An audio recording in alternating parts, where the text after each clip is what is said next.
તો જય હિન્દ વિદ્યાર્થી મિત્રો। તો આજે આપણે એક નવી ભરતી લઈને આવ્યા છીએ જેનું નામ છે બીએસએફ ટ્રેડમેન ભરતી 2025। હા, બીએસએફ ટ્રેડમેન 2025 ની ભરતી।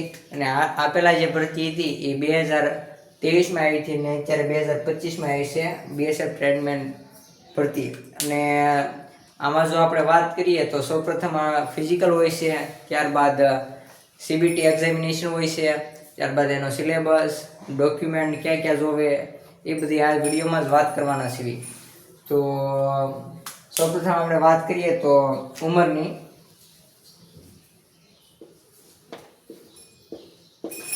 તમારી ઉંમર આમાં 18 થી 25 યર્સ વર્ષ હોવી જોઈએ।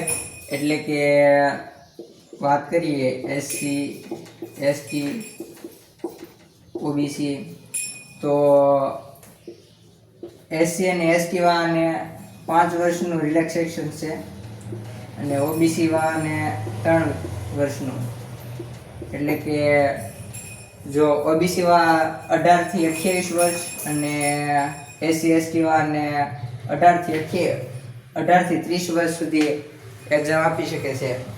આને એજ રિલેક્સેશન કહેવાય।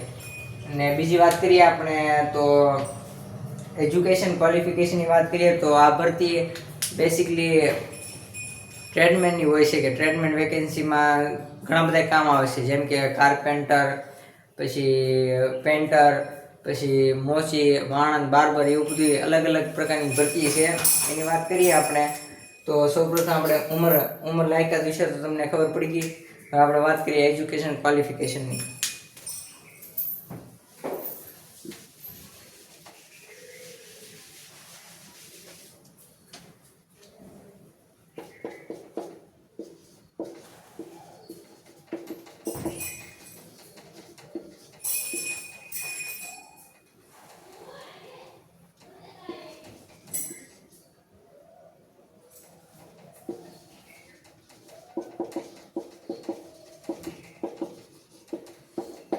એજ્યુકેશન ક્વોલિફિકેશનની વાત કરીએ તો સૌપ્રથમની ભરતી છે જે પેલું 10 પાસ પ્લસ આઈટીઆઈ। હા, 10 પાસ પ્લસ આઈટીઆઈ એટલે કે 10મું પાસ અને તમે આઈટીઆઈ કરેલું હોવું જોઈએ 2 વર્ષ સુધી। 2 વર્ષ સુધી તમે આઈટીઆઈ કરેલું હોવું જોઈએ અને તમે આની હેઠળ તમે કંઈક આવી ટ્રેડની અંદર ભરતી કરી શકો, જેનું નામ છે પેલું કાર્પેન્ટર, બીજું પેન્ટર, ત્રીજું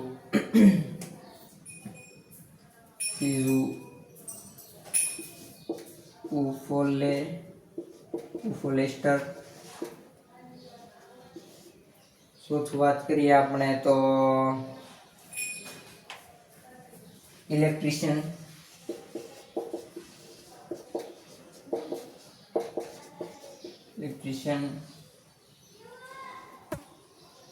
અને પાંચમું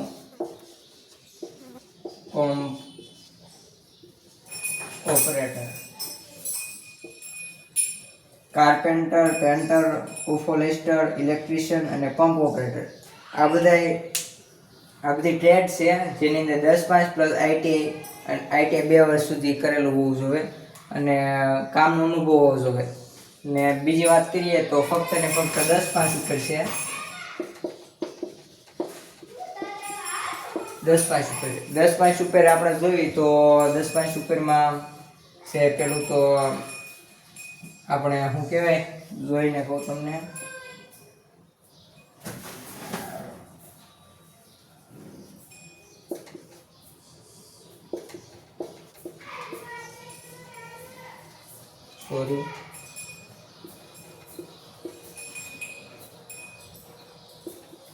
કોબલર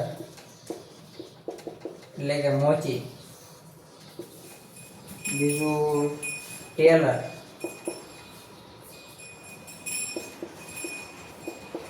દરજી, ચોથું વોશરમેન,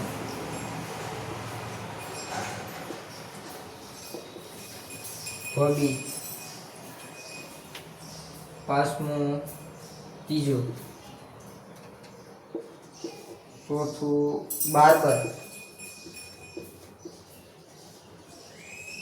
બાર્બર એટલે માણસ.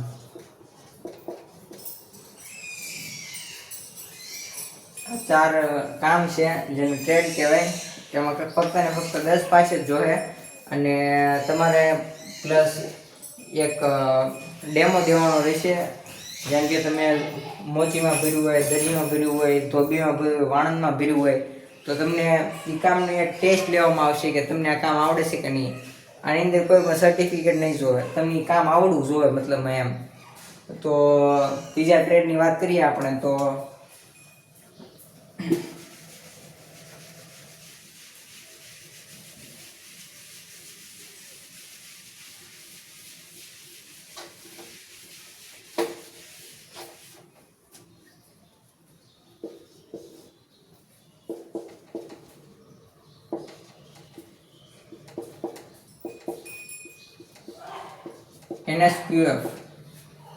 NSQF certificate.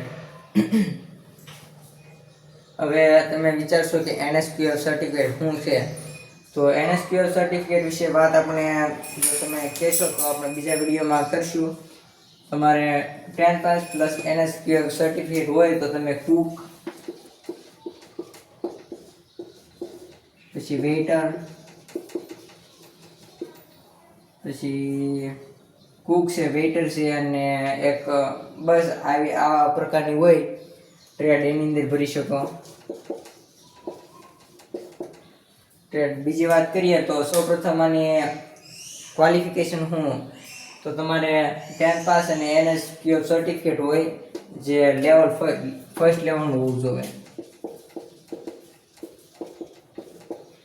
જો આ સર્ટિફિકેટ કઢાવવા માટે તમારે 3 થી 6 મહિનાનો સમય લાગે છે. તો તમારે આ કઢાવવું હોય તો તમારે NSDF એવી કંઈક સંસ્થા છે જેની અંદર આવે છે, જેની હેઠળ NSQF આવે છે. NSQF નું પૂરું નામ થાય છે નેશનલ સ્કિલ્સ ક્વોલિફિકેશન ફ્રેમવર્ક.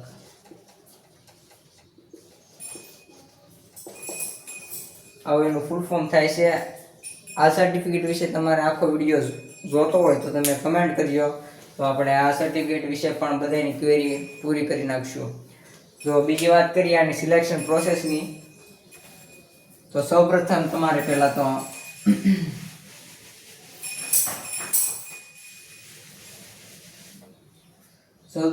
તો તમારે ફિઝિકલ આવશે.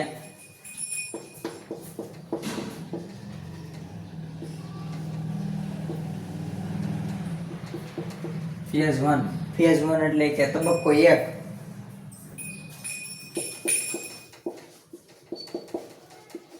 ફિઝિકલ આવશે. ફિઝિકલ તમારે 24 મિનિટ આવશે. 24 મિનિટમાં 5 કિલોમીટર કવર કરવાનું રહેશે. આ છે મેલ માટે. બીજી વાત કરીએ કે ફિમેલ માટે શું છે, તો ફિમેલ માટે 1600 મીટર 8.5 મિનિટમાં. તો બીજી વાત કરીએ કે આમાં વેકેન્સી કેટલી છે. વેકેન્સીની વાત કરીએ આપણે તો BSF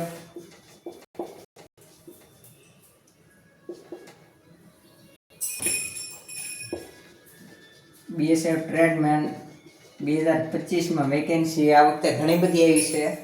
ઘણી બધી તો ન કહેવાય પણ ગઈ વખતે કરતાં તો વધારે છે. વેકેન્સી છે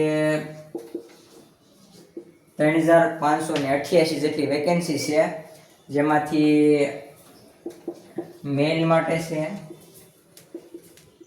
3406 અને ફિમેલ માટે છે 182. એમ ટોટલ 3588 88 જેટલી વેકેન્સી છે આ વખતે. અને વાત કરીએ તો મેલ માટે સારામાં સારો તક છે અને ફિમેલ માટે સારો તક જ છે, કારણ કે ફિમેલમાં કોમ્પિટિશન ઓછી હોય એટલે ઓછી વેકેન્સી રાખેલી છે. અને બીજી વાત કરીએ આપણે પેપરમાં શું પૂછાય, કેવું પૂછાય અને કેટલા માર્કનું શું હોય, સમય કેટલો હોય, તો આપણે જાણીએ.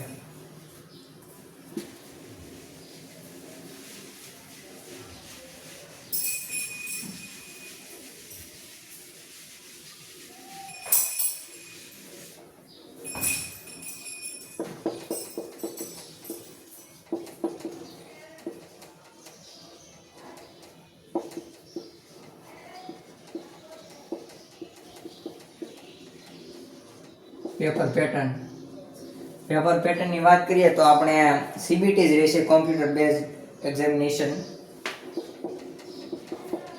સીબીટી એટલે કોમ્પ્યુટર બેઝ એક્ઝામિનેશન ટેસ્ટ. હવે વાત કરીએ આપણે તો સૌપ્રથમ તમારે જીકે એટલે જનરલ નોલેજ 25 ક્વેશ્ચન છે. પછી મેથ્સ એટલે કે ગણિત, એના 25 ક્વેશ્ચન રહેશે. પછી વાત કરીએ આપણે રીઝનિંગ,